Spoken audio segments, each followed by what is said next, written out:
Já nos apresentamos, agora a gente pode iniciar o nosso estudo propriamente dito. Mas antes de adentrar nas 10 temáticas escolhidas, eu preciso fazer uma contextualização com vocês aqui. É importante essa contextualização para a gente alinhar a nossa base, onde que a gente vai inserir os conteúdos trabalhados. E quando a gente fala aqui, do direito administrativo, é importante eu mencionar para vocês o regime jurídico administrativo, que nada mais é que o estudo dos princípios orientadores da atuação estatal. Quando a gente fala do direito administrativo, ele é um ramo do direito público. E quando a gente fala de direito público, a gente tem que lembrar que predomina aqui a subordinação, ou seja, é o Estado numa posição de superioridade quanto ao particular. Se a gente tivesse que fazer aqui uma representação do direito público, seria essa relação aqui, ó, o Estado grandão, forte, poderoso, e o particular pequenininho, o particular aqui pequenininho. Então a gente tem aqui o predomínio de uma subordinação, ao contrário do direito privado. No direito privado, o Estado pode atuar no direito privado? Pode também atuar no direito privado. Mas aí, quando a gente faz o particular se relacionando com o Estado, é numa posição, em teoria, porque é claro que o Estado vai ter alguns privilégios, vai ter uma regulamentação diferente, mas é uma relação mais igual. Então vai predominar uma autonomia. Então é uma relação mais igual. Se é uma relação mais igual, predomina a autonomia. Ao contrário da relação do direito público, que predomina a subordinação, tá? Que predomina a subordinação. E o direito administrativo vai estar nessa relação aqui, ó. Vai estar nessa relação aqui do Estado forte, poderoso. O direito administrativo não nasceu para regular a relação entre particulares. Então, para que existe o direito administrativo? O direito administrativo ele vem para reger a organização e o exercício das atividades do Estado, Ele vai visar ao interesse público, aos interesses da coletividade. Então, Celso Antônio Bandeira de Mello, ele traz dois pilares para o direito administrativo. Na verdade, todos os autores vão mencionar esses pilares, mas a obra de um dos autores mais fortes do direito administrativo é a obra do professor Celso Antônio Bandeira de Mello. E Celso Antônio Bandeira de Mello ele traz como pilares para o direito administrativo a supremacia do interesse público sobre o privado, sobre o interesse privado, e a indisponibilidade do interesse público. O que a gente pode extrair desses conceitos? O primeiro aí, supremacia. Deixa eu grifar aqui para vocês. Primeiro, supremacia do interesse público sobre o privado, o próprio nome já diz, é basicamente que os interesses da sociedade vão prevalecer com relação às necessidades individuais. E para que haja uma supremacia do interesse público sobre o privado, é claro que a administração pública tem que estar numa posição de superioridade. Então, por isso que o Estado tem que ser forte, grande, poderoso, para que haja essa situação privilegiada. Então, daí a gente vai extrair, por exemplo, a presunção de legitimidade dos atos administrativos, a presunção de veracidade dos atos administrativos. Então, imagine se a administração pública tivesse que ficar provando tudo que ela fala. Não, já vamos presumir como verdade, Vamos presumir como de acordo com a lei. Então, isso é algo importante. E aí, o administrador público, ele tem que visar ao interesse público. Se ele visar ao interesse individual, olha só, mudou a finalidade. Então, a gente vai ter um desvio de finalidade, tá? Desvio de finalidade. E aí, obviamente, pode caracterizar aí alguma responsabilização do administrador público que não está visando ao interesse público, que não está efetivando o princípio da supremacia do interesse público sobre o privado. Perfeito. Próximo pilar é a indisponibilidade do interesse público. Aqui, gente, é para definir os limites da atuação administrativa. Olha só, se o interesse público é o interesse de toda a coletividade, significa que o representante, o administrador público, ele não é o titular do poder.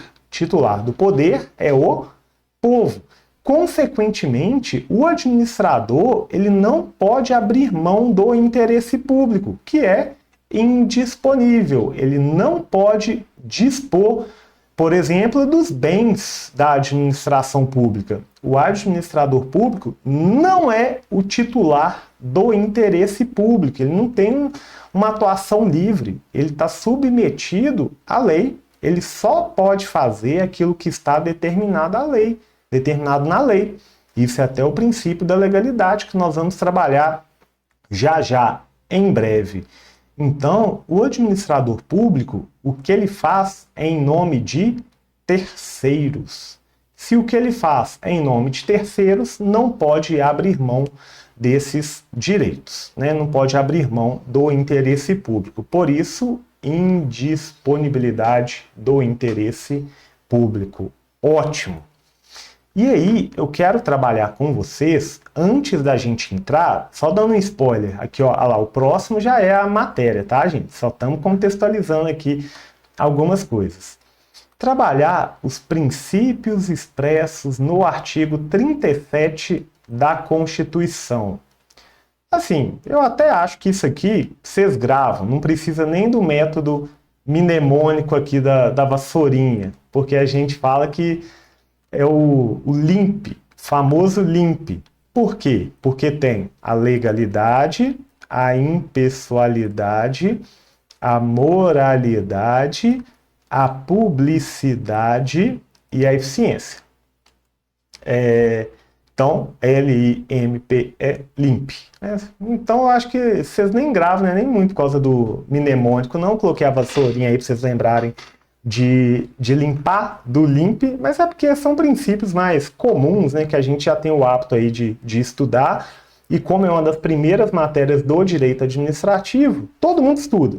Geralmente vocês desistem um pouquinho mais depois. Mas iniciando aqui pela legalidade, legalidade é que a administração pública só pode fazer o que a lei determinar ou permitir. A atividade administrativa depende de lei. E qual que é a diferença aqui para o princípio da legalidade no direito privado? No direito privado, o particular pode fazer tudo, desde que não seja proibido. Olha só, o particular pode fazer tudo, desde que não seja proibido. Aqui no direito público, a legalidade faz com que o Estado, o administrador público, só pode fazer aquilo que está determinado em lei. Então, enquanto eu, como particular, posso fazer tudo desde que não seja proibido, se não está proibido eu posso, o administrador público só pode fazer aquilo que está determinado em lei. Então, legalidade, ok, né? Legalidade, uma breve contextualização. A próxima contextualização aí a gente fala da impessoalidade. E quando a gente fala da impessoalidade, é que isso impõe um tratamento igualitário às pessoas, né? Um tratamento igualitário às pessoas, um respeito à finalidade, a gente pode falar assim. E quanto à impessoalidade, a gente pode falar também para a questão de quando a administração pública age, olha só, a administração pública age, os atos, né, dos agentes públicos a gente tem que imputar para a administração pública e não para a pessoa do agente. Então vamos supor que ocorreu uma obra no município de Belo Horizonte. Quem fez foi o município de Belo Horizonte, não foi o prefeito senhor X, né? Não foi o prefeito X ou Y. Foi o município de Belo Horizonte, até porque saiu do dinheiro do município de Belo Horizonte, que é uma pessoa jurídica.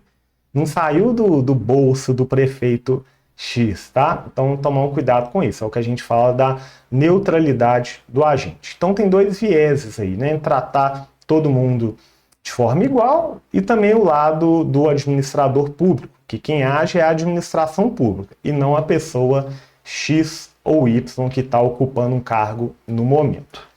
O próximo, moralidade. Moralidade, gente, muito ligada à ética, muito ligada aí a respeitar, né, preceitos de moral administrativa, vai estar muito ligada aí à improbidade administrativa. É mais do que o respeito à lei. Porque se bastasse respeitar a lei, a legalidade já estaria mais que o suficiente. Moralidade é uma obediência à ética da administração, melhor dizendo. Próximo, publicidade. A publicidade aí diz respeito a uma divulgação de atos oficiais. A população tem que tomar conhecimento dos atos oficiais e isso vai ser extremamente importante até para que haja um controle dos governantes. Então a publicidade é dar conhecimento daquilo que é feito pela administração pública para que a população possa ficar ciente e possa exercer um controle também. E por fim, e a eficiência, vou dar um destaque aqui um pouco diferente, porque a eficiência ela foi incluída na Constituição em 98, pela emenda à Constituição 19 de 98. Não tinha a eficiência expressa na Constituição. Então quer dizer que de 88 a 98 não precisava a administração pública ser eficiente. De jeito nenhum, tá, gente? De jeito nenhum. Ela só foi colocada de forma expressa em 98, mas obviamente a eficiência sempre foi um princípio da administração pública. Ela é a base para a definição de todos os princípios que orientam a administração pública. Mas resolveram colocar de forma expressa, primeiro, né? É assim, porque o brasileiro gosta de escrever aquilo que não precisa, mas não só por isso, né? Para que haja uma maior efetividade desse princípio aí. Mas o que é eficiência? É atender de forma satisfatória as necessidades dos administrados. É fazer o melhor, né, como profissional de acordo com aquilo que dispõe para ser feito. É claro que a eficiência não deve ser atingida a qualquer custo. Sempre tem que observar outros princípios, por exemplo, a legalidade. O administrador não pode, em prol da eficiência, desrespeitar a lei. Não pode, tá? Então, todos os princípios aí vão ter que ser sopesados juntos, de acordo com o caso concreto. Então, com isso, pessoal, a gente encerra essa breve contextualização. Eu acho que é importante a contextualização, porque tudo que a gente falou se aplica para qualquer tema de administrativo. E vocês têm que saber a supremacia do interesse público sobre o privado, indisponibilidade do interesse público, legalidade, impessoalidade, moralidade, publicidade, eficiência. Tem que saber, tá? Não dá para correr. E eu quero muito que vocês deem uma lida no artigo 37 para mim, tá? É grande, mas pega lá. O artigo 37 é fundamental no seu estudo, beleza? Então, próximo encontro, olha só, já vamos começar a organização da administração pública e terceiro setor. Então é isso. Como de costume, né? Bora lá que vai dar certo. Valeu!